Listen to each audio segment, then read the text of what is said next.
Welcome to round 4 of the Parenting Roundabout podcast for the week of July 8th. I'm Terry Morrow, and I'm here with Nicole Eridix. Hello. And Catherine Holecko. Hi. As moms of teens and young adults, we've survived those little kid days, yet we're still rethinking the decisions we've made all through our kids' lives and worrying about what's going on right now. Today's Thursday, which means it's time to give into our obsessing about parenting details big and small. And at the moment, I am also kind of obsessing about a song called Don't Let Her by Walker Hayes. We'll have the link to it in the show notes, and if you want to go listen, it's basically a guy saying, you know, if something were to happen to him, what he would like the next guy to know about his wife, that he wants her to find love again, and these are all the things that the guy will need to know about her. It's very, very sweet, and the video for it has pictures of Walker Hayes and his wife from when they were dating in high school till today. And it's just really heartwarming. I really just love the idea behind it. And it got me to thinking, because I'm always trying to think of ideas for this podcast, it got me to thinking from a parenting point of view, if something were to happen to us, what would we want the next person who's going to be watching over our kids to know about them? We've talked about wills and getting our financial house in order and all of that, but there's just so many little things that we know as moms that we do for our kids that other people don't know about them. So I thought if we were to put together a song like this about our families and about our children, what sorts of little things would come to mind? Certainly there's a lot about my kids in terms of their disabilities and their particular needs that I know my husband isn't on top of, that I've always been the person who gathers that stuff. So, you know, my son will behave this way because of that, and my daughter will have anxieties of this because of something that happened to her. And there was a time when I would put together a thick packet of material to give to the teachers at the beginning every year. I probably should get one of those thick packets of material to put in with our will and to leave behind and say, here's the explanation behind everything. That would take like about a 2-hour and 50-minute song to go through all of those things. And that would be the short version. You'd have to have a complete YouTube library for the entire thing. Do you guys have any thoughts about things about your kids, little quirks about your family that you would want somebody to know if you were not around to do it or say it? I think I'm just going to go off in the corner and cry now. This is your Happy Fun podcast episode.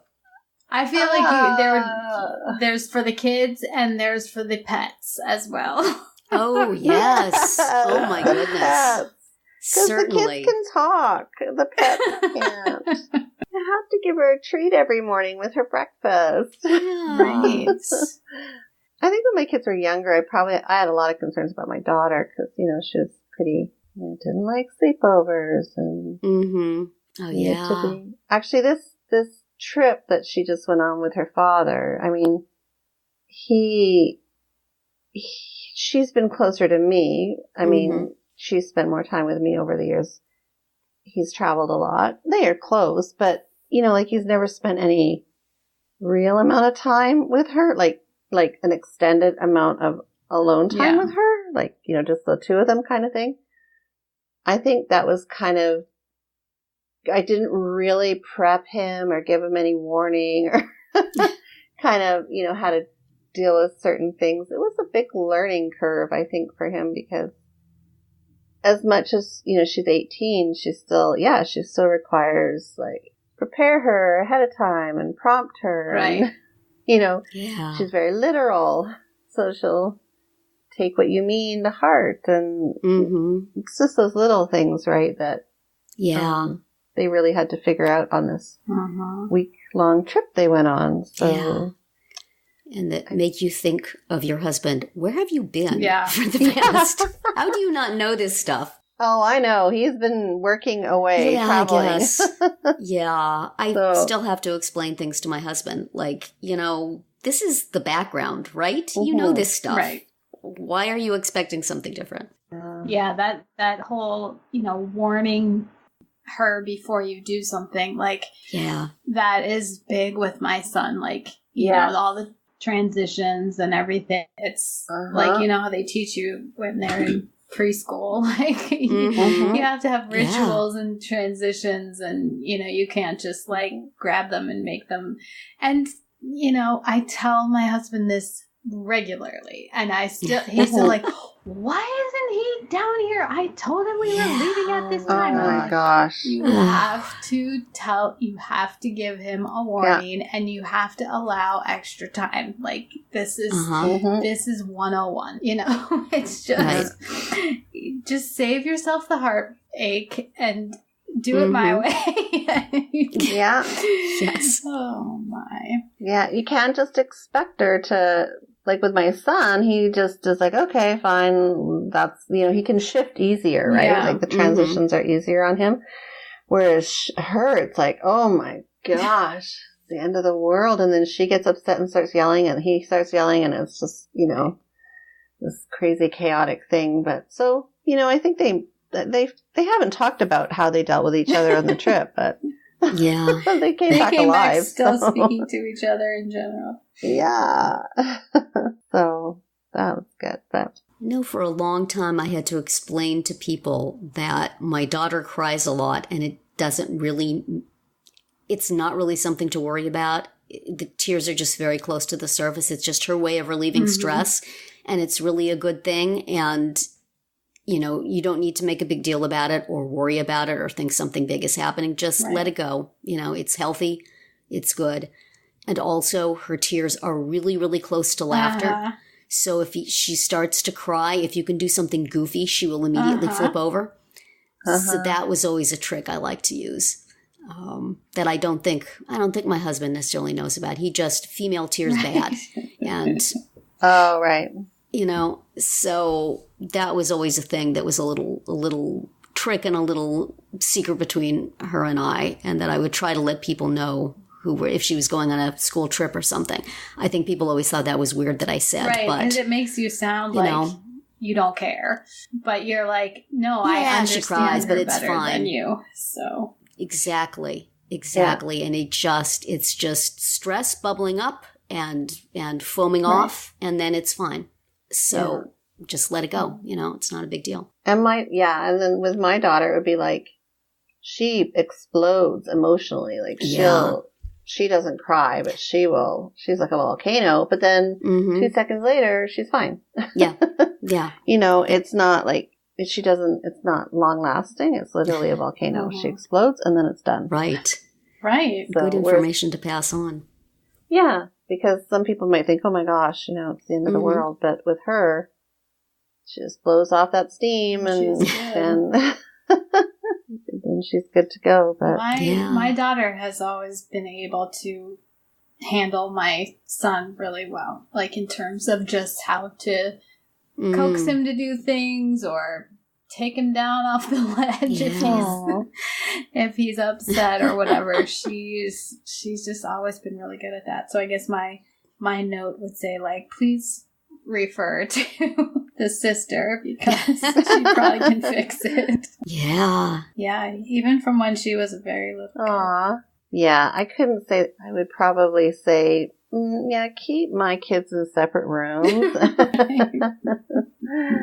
don't get along that well, fortunately. It's hard to think of it's like the stuff that's so just ingrained in your brain. Like, this is how we do things because this is what works.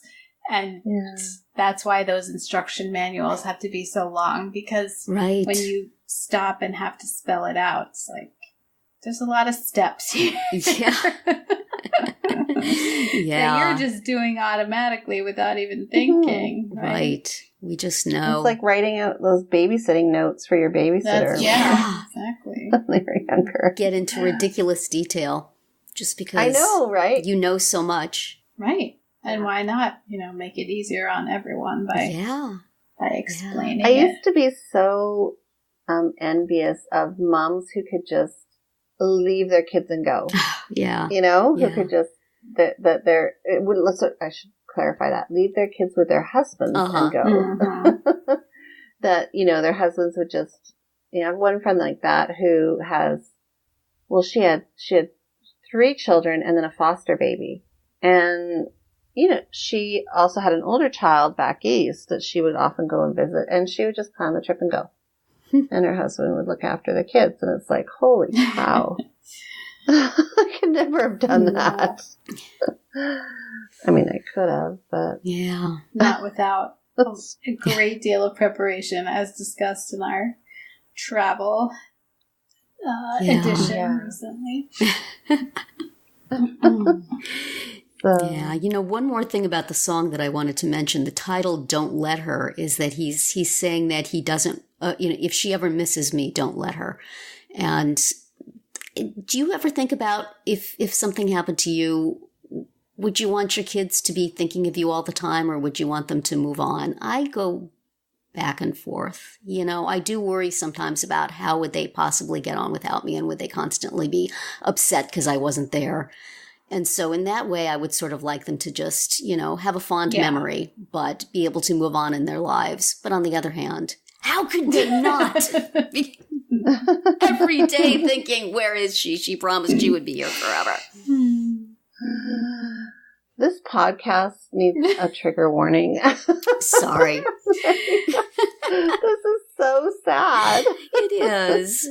I don't know. I think just about know these the reality. things. I mean, their kids are going to miss us, and that's something they're going to live with. Yeah. Yeah, I think I would want them to The way we miss our parents. have that fond memory, but be able to move on.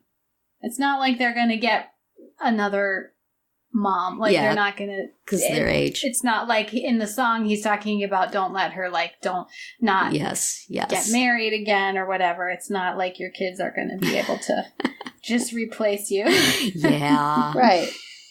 Right. So... Oh, well, okay, on that note. Nicole is about had it.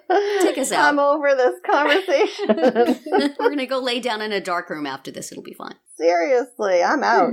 Okay, that's it for today's round 4. Thank goodness. Tune in tomorrow when we'll share our roundabout of things we've been using or enjoying lately that we think deserve a shout out.